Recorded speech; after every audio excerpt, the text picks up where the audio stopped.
महर्षि मार्कंडेय जी बोले, सूर्य के पुत्र सावर्णी की उत्पत्ति की कथा विस्तार पूर्वक कहता हूँ, सुनो। सावर्णी महामाया की कृपा से जिस प्रकार मनवंतर के स्वामी हुए उसका हाल भी सुनो। पहले स्वारोचस नामक मनवंतर में चैत्रवंशी सुरत नाम के एक राजा थे। सारी पृथ्वी पर उनका राज्य था। वह प्रजा को अपने पुत्र के समान मानते थे, तो भी कोला विद्वंशी राजा उनके शत्रु बन गए। दुष्टों को दंड देने वाले राजा सुरत की उनके साथ लड़ाई हुई। कोला विद्वंशियों की संख्या में कम होने पर भी राजा सुरत युद्ध में उनसे हार गए। तब वह अपने नगर में आ गए। केवल अपने देश का राज्य ही उनके पास रह गया और वह उसी देश के राजा होकर राज्य करने लगे। किंतु उनके शत्रुओं ने उन पर वहां भी आक्रमण किया। राजा को बलहीन देखकर उसके दुष्ट मंत्रियों ने राजा की सेना और खजाना अपने अधिकार में कर लिया। राजा सुरत अपने राज्याधिकार को हारकर शिकार खेलने के बहाने घोड़े पर सवार होकर वहां से एक भयंकर वन की ओर चले गए। उस वन में उन्होंने महर्षि मेधा का आश्रम देखा। वहां मेधा महर्षि अपने शिष्यों और मुनियों से सुशोभित बैठे हुए थे और वहां कितने ही हिंसक जीव परम शांति भाव से रहते थे। राजा सुरथ ने महर्षि मेधा को प्रणाम किया और महर्षि ने भी उनका उचित सत्कार किया। राजा सुरथ महर्षि के आश्रम में कुछ समय तक ठहरे। अपने नगर की ममता के आकर्षण से राजा अपने मन में सोचने लगे, पूर्व काल में पूर्वजों ने जिस नगर का पालन किया था वह आज मेरे हाथ से निकल गया। मेरे दुष्ट और दुरात्मा मंत्री मेरे नगर की अब धर्म से रक्षा कर रहे होंगे या नहीं। मेरा प्रधान हाथी जो कि सदा मद की वर्षा करने वाला और शूरवीर था, मेरे वैरियों के वश में होकर न जाने क्या दुख भोग रहा होगा। मेरे आज्ञाकारी नौकर जो मेरी कृपा से धन और भोजन पाने से सदैव सुखी रहते थे और मेरे पीछे पीछे चलते थे, वह अब निश्चय ही दुष्ट राजाओं का अनुसरण करते होंगे तथा मेरे दुष्ट और दुरात्मा मंत्रियों द्वारा व्यर्थ ही धन को व्यय करने से संचित किया गया मेरा खजाना एक दिन अवश्य खाली हो जाएगा। इस प्रकार की बहुत सी बातें सोचता हुआ राजा निरंतर दुखी रहने लगा। एक दिन राजा सुरथ ने महर्षि मेधा के आश्रम के निकट एक वैश्य को देखा। राजा ने उससे पूछा, भाई तुम कौन हो? यहाँ तुम्हारे आने का क्या कारण है और तुम मुझे शोकग्रस्त अनमने से दिखाई देते हो, इसका क्या कारण है? राजा के यह नम्र वचन सुन वैश्य ने महाराज सुरथ को प्रणाम करके कहा। वैश्य बोला, राजन, मेरा नाम समाधि है। मैं धनियों के कुल में उत्पन्न एक वैश्य हूँ। मेरे दुष्ट स्त्री पुत्रादिकों ने लोभ से मेरा सब कुछ छीन लिया है और मुझे घर से निकाल दिया है। मैं इस प्रकार से दुखी होकर इस वन में चला आया हूँ और यहाँ रहता हुआ मैं इस बात को भी नहीं जानता कि अब घर में इस समय सब कुशल हैं या नहीं।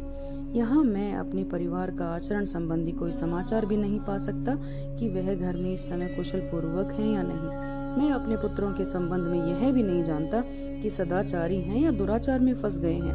राजा बोले, जिस धन के लोभी स्त्री पुत्रों ने तुम्हें घर से निकाल दिया है, फिर भी तुम्हारा चित्त उनसे क्यों प्रेम करता है? वैश्य ने कहा, मेरे विषय में आपका ऐसा कहना ठीक है, किंतु मेरा मन इतना कठोर नहीं है।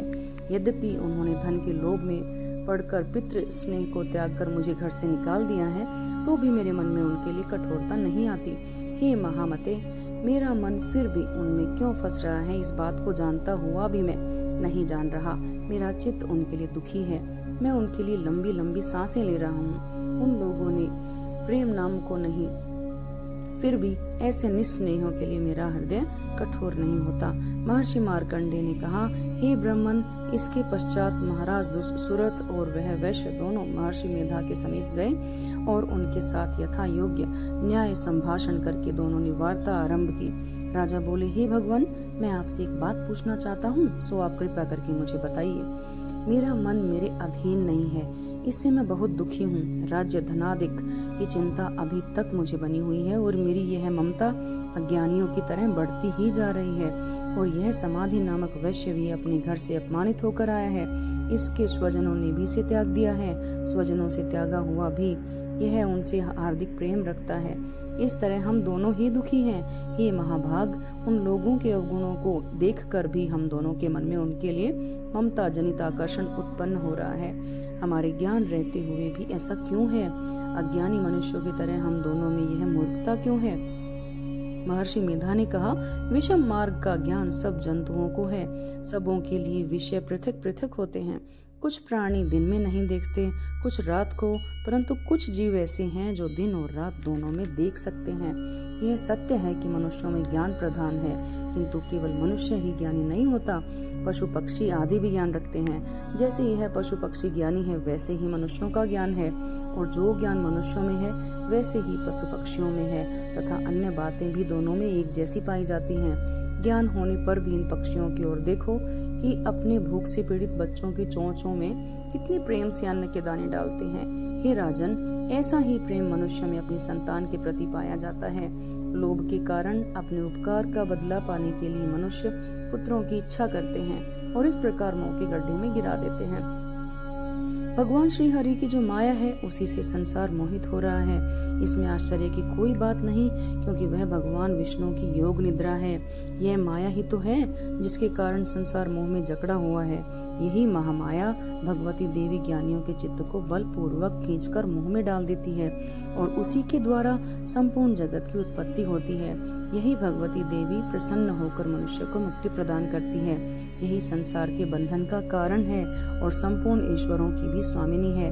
महाराज सुरत ने पूछा, भगवान, वह देवी कौन सी है जिसको आप महामाया कहते हैं? हे ब्राह्मण, वह कैसे उत्पन्न हुई? उसका कार्य क्या है? उसके चरित्र कौन कौन से हैं? प्रभु, उसका जैसा प्रभाव हो, जैसा स्वरूप हो, वह सब ही कृपा कर मुझे कहिए, मैं आपसे सुनना चाहता हूँ। महर्षि मेधा बोले, राजन, वह देवी तो नित्य स्वरूपा है। उसके द्वारा यह संसार रचा गया है, तब भी उसकी उत्पत्ति अनेक प्रकार से होती है। वह सब आप मुझसे सुनो। वह देवताओं का कार्य सिद्ध करने के लिए प्रकट होती है। उस समय वह उत्पन्न हुई कहलाती है। संसार को जलमय करके जब भगवान विष्णु योग निद्रा का आश्रय लेकर शेष सैया पर सो रहे थे, तब मधुकैटभ नाम के 2 असुर उनके कानों की मैल से प्रकट हुए और वह श्री ब्रह्मा जी को मारने के लिए तैयार हो गए।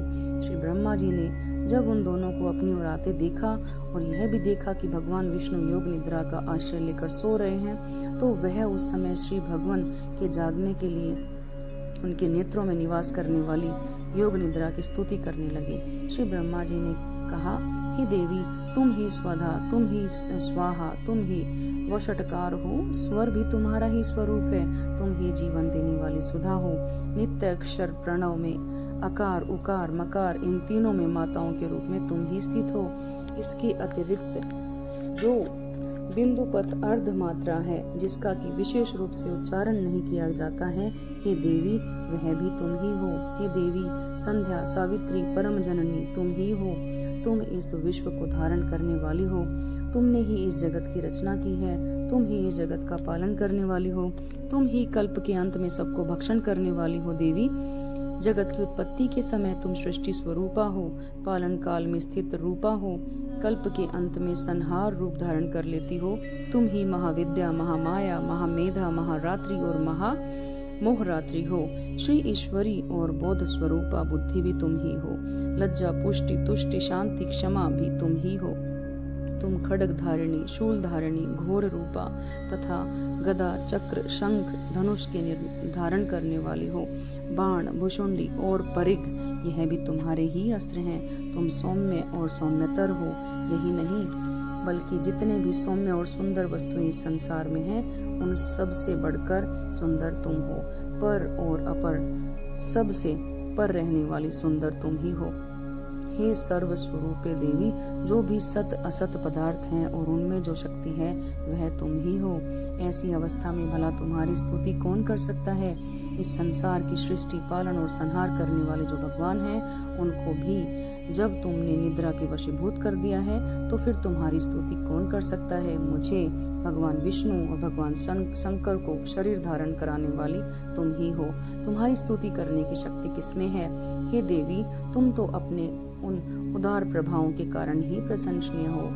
मधु और कैटभ जो भयंकर राक्षस हैं, उन्हें तो मोह में डाल दो और श्री हरि भगवान विष्णु को भी जल्दी जगा दो और उनमें इनको मार डालने की बुद्धि भी उत्पन्न कर दो। महर्षि मेधा बोले, हे राजन, जब श्री ब्रह्मा ने देवी से इस प्रकार स्तुति करके भगवान को जगाने और मधु कैटभ को मारने के लिए कहा, तो वह भगवान श्री विष्णु के नेत्र, मुख, नासिका, बाहु, हृदय और वक्ष स्थल से निकलकर श्री ब्रह्मा जी के सामने खड़ी हो गई। ऐसा कहना था कि भगवान श्री हरि तुरंत जाग उठे और दोनों असुरों को देखा, जो कि अत्यंत बलवान और पराक्रमी थे, मारे क्रोध के, जिनके नेत्र लाल हो रहे थे और जो ब्रह्मा जी को वध करने के लिए तैयार थे।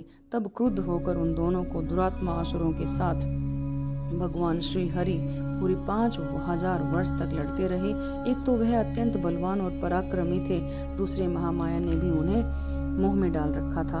अतः वह श्री भगवान से कहने लगे, हम दोनों तुम्हारी वीरता से अत्यंत प्रसन्न हैं। तुम हमसे कोई वर मांगो। भगवान ने कहा, यदि तुम मुझ पर प्रसन्न हो तो अब तुम मेरे हाथों से मर जाओ। बस इतना सा ही वर मैं तुमसे मांगता हूँ। यहाँ तुम्हारे दूसरे वर से मेरा क्या प्रयोजन है। महर्षि मेधा बोले। इस तरह से जब वह धोखे में आ गए और अपने चारों ओर जल ही जल देखा, तो भगवान श्री हरि से कहने लगे, जहाँ पर जल न हो, सूखी जमीन हो, उसी जगह हमारा वध कीजिए। महर्षि मेधा कहते हैं, तथास्तु कहकर भगवान श्री हरि ने उन दोनों को अपनी जांघ पर लिटाकर उन दोनों के सिर काट डाले। इस तरह से यह देवी श्री ब्रह्मा जी की स्तुति करने पर प्रकट हुई थी। अब तुमसे उनके प्रभाव का वर्णन करता हूँ, सो सुनो। ये था आपका प्रथम अध्याय।